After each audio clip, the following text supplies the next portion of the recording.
Assalamualaikum warahmatullahi wabarakatuh. Selamat malam seluruh pemirsa setia TV Tabalong. Kembali lagi malam ini bersama saya Amelia Husna dalam program acara Sihat seputar informasi kesehatan.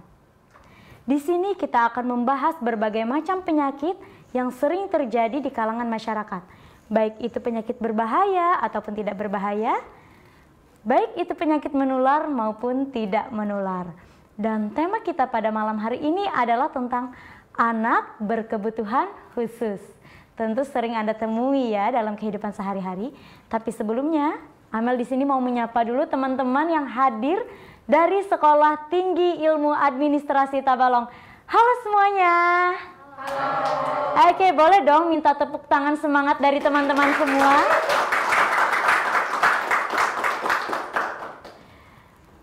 Pemirsa setia TV Tabalong, anak berkebutuhan khusus merupakan anak-anak yang mengalami gangguan fisik, mental, sosial, dan emosional.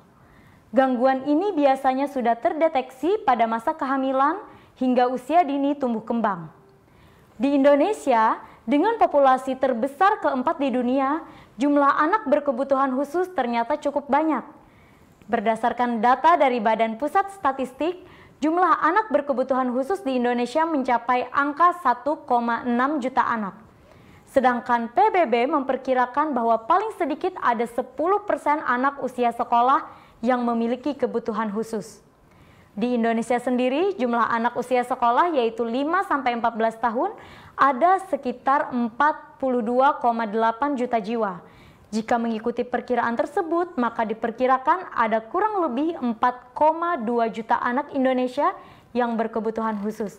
Oleh karena itu pemirsa, pada kesempatan ini kita telah menghadirkan seorang ahlinya atau pakarnya yang biasa menangani tentang anak-anak berkebutuhan khusus. Siapakah dia?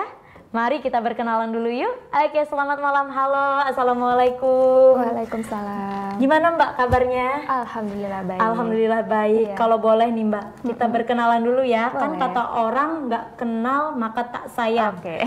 Boleh dong kenalin dulu namanya siapa? Iya, perkenalkan nama saya Anissa Rezi. Bisa dipanggil Anissa, bisa dipanggil Rezi. Saat ini saya bekerjanya di klinik Sikamali sudah sekitar hampir 3 tahun, Mbak. Oke, jadi sekarang bekerjanya di klinik Sikamali ya? Iya, Mbak? betul. Kalau boleh nih, panggilan akrabnya kita nih apa nih Mbak? Boleh.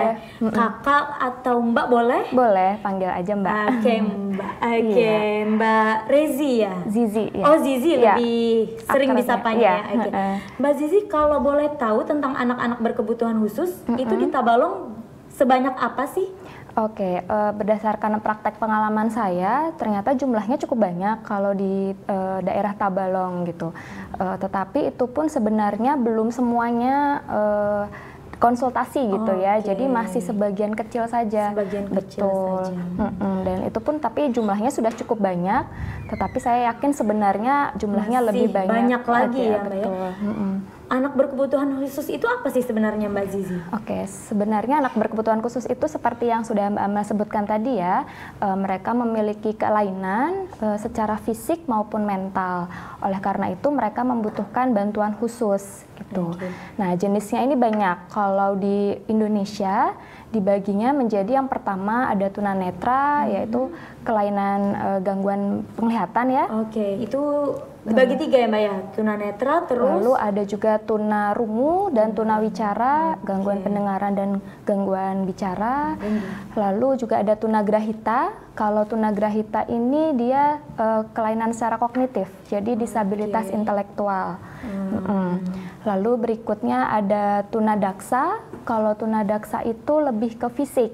Lebih ke fisiknya ya? Kelainan fisik, entah mungkin tangannya atau kakinya, seperti itu. Lalu juga ada tunalaras. Kalau tunalaras ini anak-anak yang memiliki permasalahan perilaku. Misalnya pernah terlibat kasus kriminal. Oh, itu juga termasuk kelainan tuh Mbak? Iya, berkebutuhan khusus ya? Iya, betul. Jadi kebutuhan khusus ini tidak hanya secara fisik, tetapi juga mental dan emosi dan sosialnya juga. Selain itu Mbak Zizi masih ada lagi? Masih ada lagi. Jadi tadi ya tunalaras itu misalnya anak-anak yang pernah mengalami kasus kriminal, lalu narkoba juga bisa. Lalu selain itu ada juga autisme, ada gangguan belajar, misalnya ADHD, terus juga disleksia dan sebagainya. Ada juga yang namanya gifted. Gifted apa itu? Kalau gifted ini justru dia kemampuannya di atas rata-rata biasanya. Itu pun sudah tergolongnya sekarang berkebutuhan khusus. Bukan jenius ya Mbak ya? Iya, sebenarnya kalau jenius. dulu istilahnya jenius, tapi sekarang istilahnya menjadi gifted. Kalau gifted ini tidak hanya di akademik gitu ya, misalkan dia bagus di olahraga, atau bagus di kesenian, atau bagus di musik, itu bisa termasuk gifted. Tadi. Betul.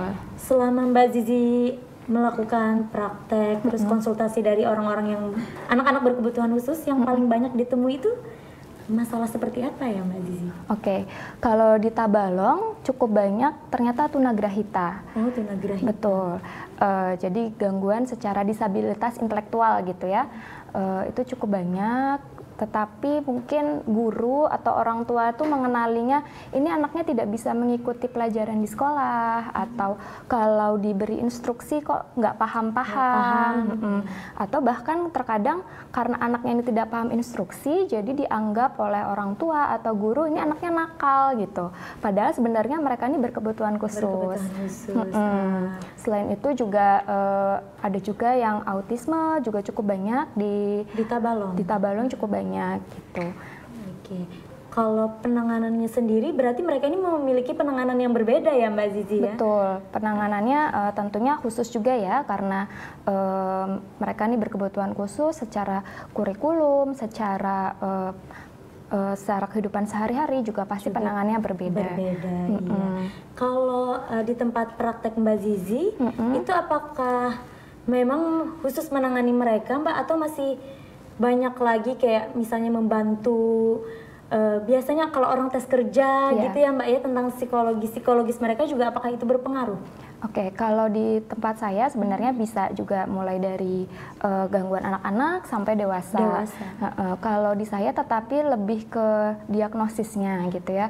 Tetapi nanti untuk terapinya ada tempat khususnya lagi. Oh, tidak gitu. di Mbak Zizi langsung ya terapinya ya? Betul, nanti biasanya saya rujuk.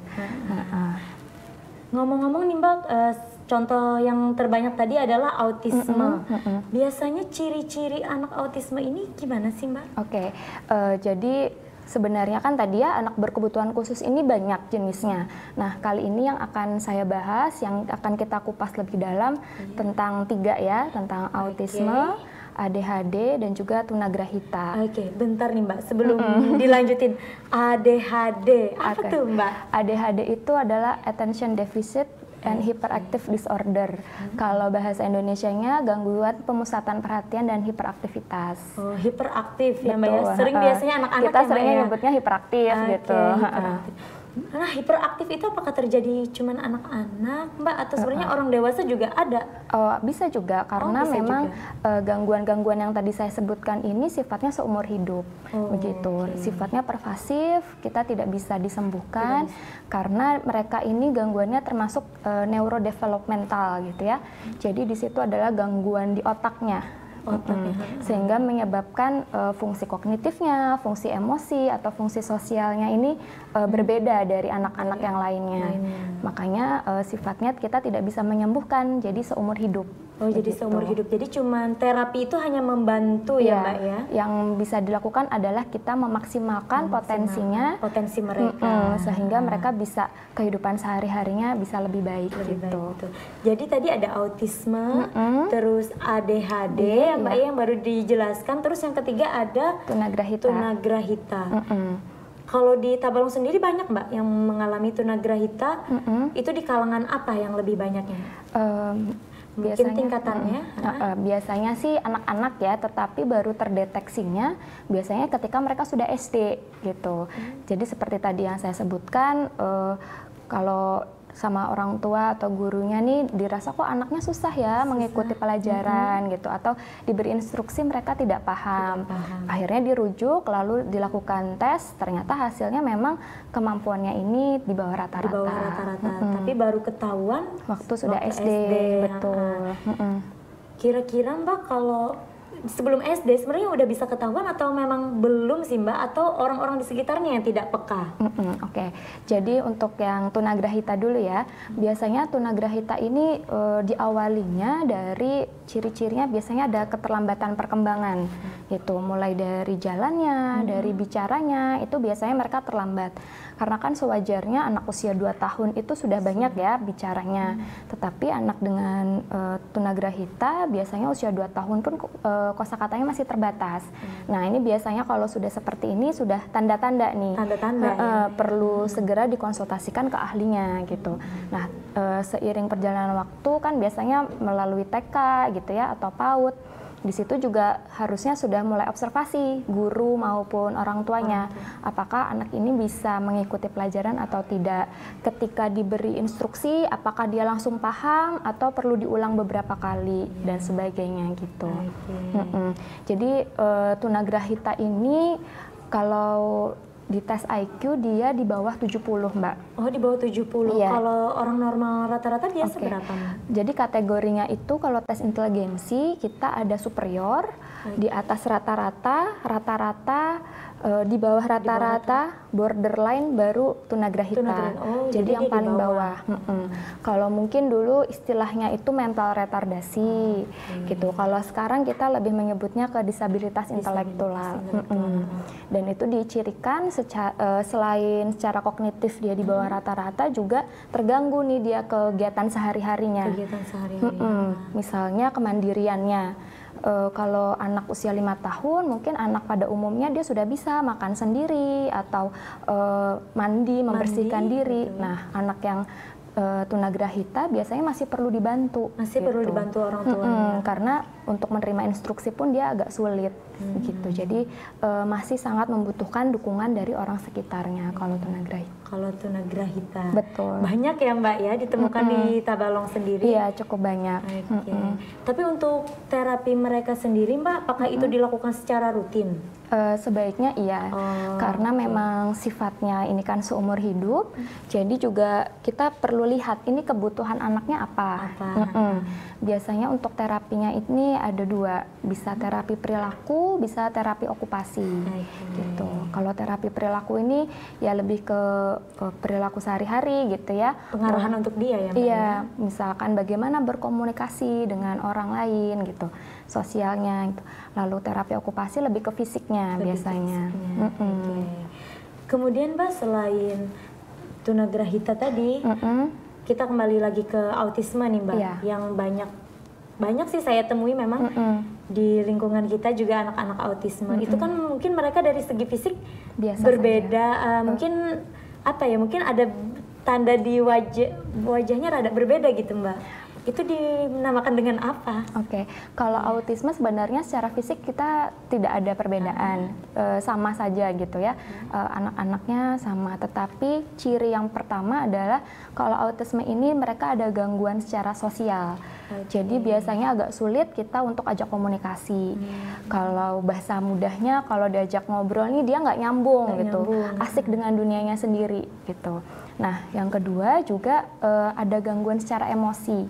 Dalam artian anaknya ini biasanya ekspresinya datar gitu, nggak kalau biasanya teman-temannya ketawa gitu dia diam aja.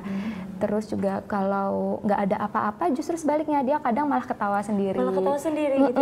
Betul, karena dia punya pemikiran sendiri, punya dunia sendiri gitu. Selain itu juga ada perilaku berulang atau repetitif gitu. Ciri-cirinya 3 itu sih untuk autisme.